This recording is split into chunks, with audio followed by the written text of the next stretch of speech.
So hello everyone, welcome back to Fatima Physics. My name is Fatima और आज हम लोग पढ़ेंगे एडियाबेटिक प्रोसेस के ऊपर। एडियाबेटिक प्रोसेस का वर्क डन जो होता है उसके बारे में हम लोग डिस्कस करेंगे, ठीक है। तो चलिए पढ़ते हैं एडियाबेटिक प्रोसेस क्या होता है। तो क्या होता है? हीट एंड एनर्जी का सप्लाई। एडियाबेटिक प्रोसेस वैसा प्रोसेस होता है जो ना तो हीट को रिलीज करे ना ही तो हीट को एब्सॉर्ब करे। इस प्रोसेस में हीट का कोई भी एक्सचेंज नहीं होता है, ठीक है। एक्सचेंज ऑफ हीट जीरो होता है, मतलब हीट का एक्सचेंज नहीं होता है, ना हीट लेता है ना हीट देता है। मतलब डेल्टा क्यू क्या हो जाएगा? जीरो होगा उसका डेल्टा क्यू। क्यू ही जो टर्म था वही हीट को डिनोट कर रहा था ना। तो ना हीट ले रहा है सिस्टम ना ही तो हीट सिस्टम रिलीज कर रहा है। तो इसमें क्या हुआ? डेल्टा क्यू जीरो हुआ, ठीक। चलिए वर्क डन की बात करते हैं। वर्क डन का फॉर्मूला क्या था? पीडी छोटा सा वर्क डन dw बराबर pdv, ठीक। ओके, एडियाबेटिक प्रोसेस का इक्वेशन क्या था?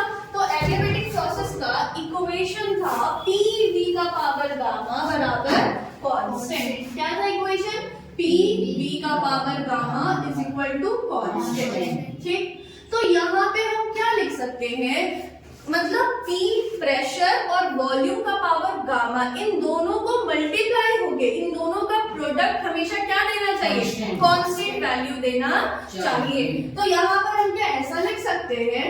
PI VI का पावर गामा, क्या ये बराबर होगा PF? I सफिक्स किसके लिए है? इनिशियल के लिए। और V सफिक्स किसके लिए है? सॉरी, F सफिक्स किसके लिए है? फाइनल के लिए। ये किसके बराबर होगा? कांस्टेंट। ओके, देखो यहाँ से हम लोग क्या बोल सकते हैं? इस इक्वेशन को अगर आगे लेके जाए तो प्रेशर की जगह क्या बोल सकते हैं? कांस्टेंट बाय V का पावर गामा बोल सकते हैं। ओके, dw किसके बराबर है? dw is equal to p dv। Formula हम लोग ऑलरेडी वर्क डन का बात कर चुके हैं, ठीक। तो यहाँ से p की जगह पे आप क्या लिख सकते हो? कांस्टेंट बाय v का पावर गामा। तो dw is equal to p की जगह क्या लिखेंगे? कांस्टेंट बाय v का पावर गामा इनटू dv, ठीक। ओके, तो अब क्या करना है हमको? ये छोटा सा वर्क डन है, हमको पूरा वर्क डन निकालना है। तो हम क्या करेंगे? इंटीग्रेट करेंगे वर्क डन। यहाँ पे बताओ तो लिमिट किसका पुट करेंगे? वॉल्यूम का, क्योंकि d के साथ b है। तो यहाँ पे क्या हो जाएगा? वॉल्यूम इनिशियल से वॉल्यूम फाइनल, और इनिशियल वॉल्यूम के टाइम पे वर्क डन 0 से w, ठीक।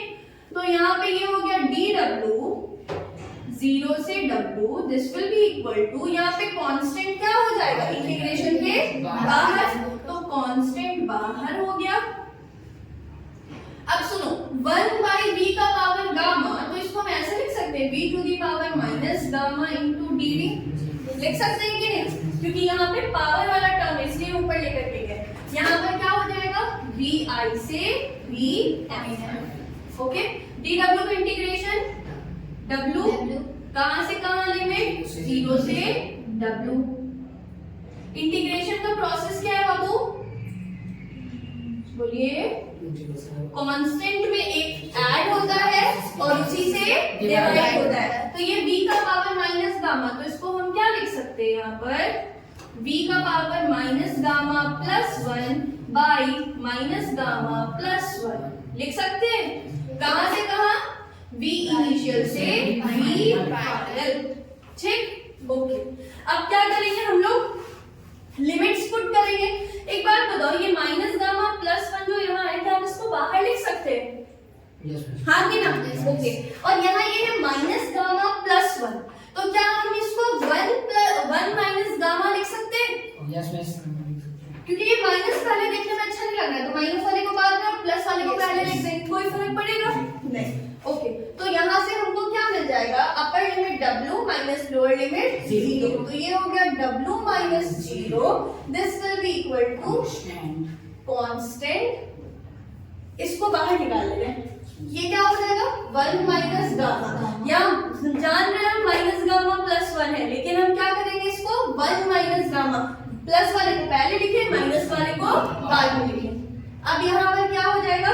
गामा का पावर, सॉरी v का पावर माइनस गामा प्लस 1, तो अपर लिमिट क्या हो जाएगा VF और लोअर लिमिट क्या हो जाएगा VI। तो क्या बोलेंगे VF का power minus gamma plus 1 minus VI का पावर माइनस गामा प्लस 1 बोल सकते हैं।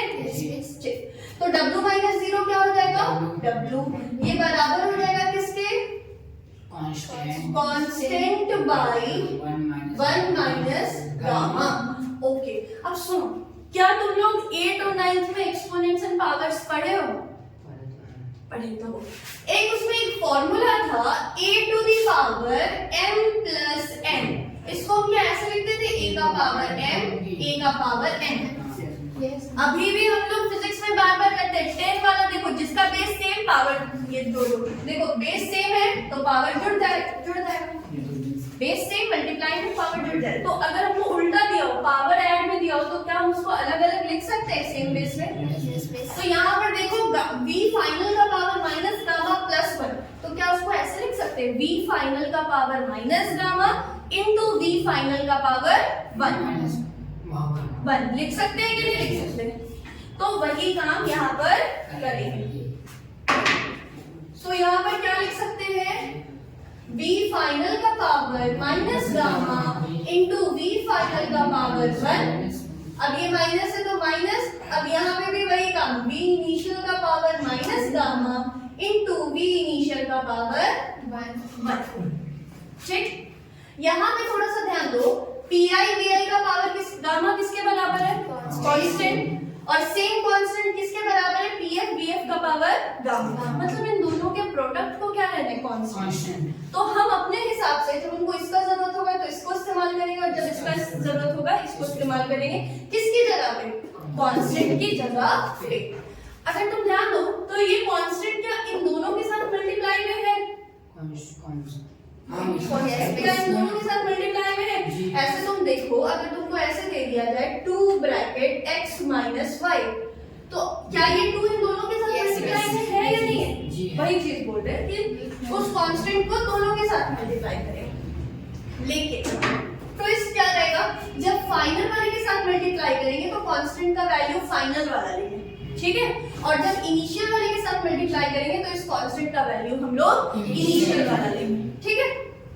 तो देखो क्या हो जाएगा, W this will be equal to, sorry constant तो अंदर मल्टीप्लाई कर देना है ना, तो ये क्या हो जाएगा 1 बाई 1 माइनस गामा, फाइनल वाला है ना तो ये फाइनल वाला वैल्यू ले लो, क्या हो जाएगा PF इंटू VF का पावर गामा, और यहाँ क्या है VF का power minus gamma into VF का पावर 1 माइनस, फिर इस कांस्टेंट को I वाले के साथ ना तो यहाँ I वाला वैल्यू उठा लो, क्या हो जाएगा PI VI का पावर गामा, और यहाँ से क्या हो जाएगा VI का power minus gamma into VI का पावर 1।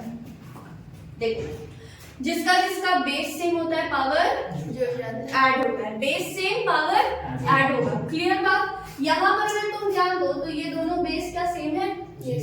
पावर जुड़ेगा। तो minus gamma sorry plus gamma plus minus gamma कितना हो जाएगा? 0। और कोई भी वेरिएबल का पावर 0 कितना वैल्यू? 1। सेम चीज यहाँ पे देखो, बेस सेम है, पावर जुड़ेगा। ये प्लस गामा और ये माइनस गामा, तो plus gamma plus minus gamma कितना वैल्यू? 0। और कोई भी वेरिएबल का पावर 0 वैल्यू 1। तो क्या ये दोनों काटेगा एक दूसरे को, और यहाँ पर ये दोनों भी एक दूसरे को काटेगा।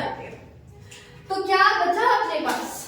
P final work done will be equal to 1 by 1 minus gamma, यहाँ पर क्या बचा? P फाइनल सॉरी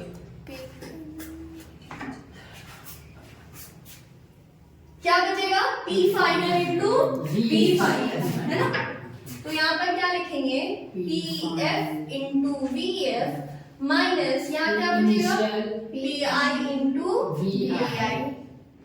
ये हुआ आपका वर्क डन किस प्रोसेस के अंदर? एडियाबेटिक प्रोसेस के अंदर। This is the work done in case of adiabatic process. अब फिर यहाँ पे केस होता है एडियाबेटिक एक्सपेंशन और एडियाबेटिक कंप्रेशन। तो अगर हम बात करें एक्सपेंशन का, किसका बात करें? एक्सपेंशन का। एक्सपेंशन बोलने का मतलब फाइनल वाली वॉल्यूम ज्यादा होगी, इनिशियल वाली वॉल्यूम कम होगी। कम होगा तब तो कम से धीरे धीरे वॉल्यूम बढ़ा रहा है, मतलब एक्सपैंड कर रहा है, एक्सपेंशन हो रहा है। तो यहाँ पर कहाँ गया, हाँ एक्सपेंशन के केस में क्या लिखेंगे, V फाइनल मतलब final volume is greater than initial volume, बोल सकते हैं। तो अब जब फाइनल वॉल्यूम बड़ा है, इनिशियल वॉल्यूम छोटा है, तो एक्सपेंशन के केस में वर्क डन पॉजिटिव या नेगेटिव, पॉजिटिव, जोर से पॉजिटिव या नेगेटिव, पॉजिटिव। ठीक, तो एक्सपेंशन के केस में वर्क डन कैसा हो जाएगा, पॉजिटिव, मतलब work done by the system है ना। और अगर यही कॉम्प्रेशन का बात करें, कॉम्प्रेशन का बात करें तो नाम से क्लियर हो रहा है, धीरे धीरे सिकुड़ता होगा। क्या होगा, सिकुड़ता होगा, मतलब इनिशियली वॉल्यूम ज्यादा होगा और फाइनली वॉल्यूम कम होगा, ठीक है। तो क्या बोलेंगे यहाँ पे, volume initial is greater than और लेस देन, ग्रेटर देन, हाँ इनिशियली वॉल्यूम ज्यादा होगा और फाइनली वॉल्यूम कम हो जाएगा, ठीक। तो जब फाइनली वॉल्यूम कम हो गया तो ये कम है और ये ज्यादा है, छोटे में से बड़े को माइनस करेंगे तो वर्क डन पॉजिटिव या नेगेटिव, ठीक। तो कंप्रेशन के केस में वर्क डन कैसा हो गया, नेगेटिव, क्लियर बात, यस मिस। ठीक है। तो ये केस हुआ आपका एडियाबेटिक के बारे में, एडियाबेटिक प्रोसेस के बारे में। एडियाबेटिक प्रोसेस में जो वर्क डन हुआ इसके बारे में एक चीज और बाबू यहाँ पर ध्यान दो, यहाँ पे छोटे से जगह पे कर लेते हैं। फर्स्ट लॉ ऑफ थर्मोडायनेमिक्स क्या बोलता है हमको, sorry, first law of thermodynamics, ठीक है, क्या बोलता है, delta Q is equal to delta U plus delta W, ठीक। तो क्योंकि ये एडियाबेटिक प्रोसेस है तो इसमें हीट एक्सचेंज कितना हो जाएगा, जीरो। तो एडियाबेटिक प्रोसेस में हीट एक्सचेंज जीरो हो गया तो zero is equal to what, delta U plus delta W.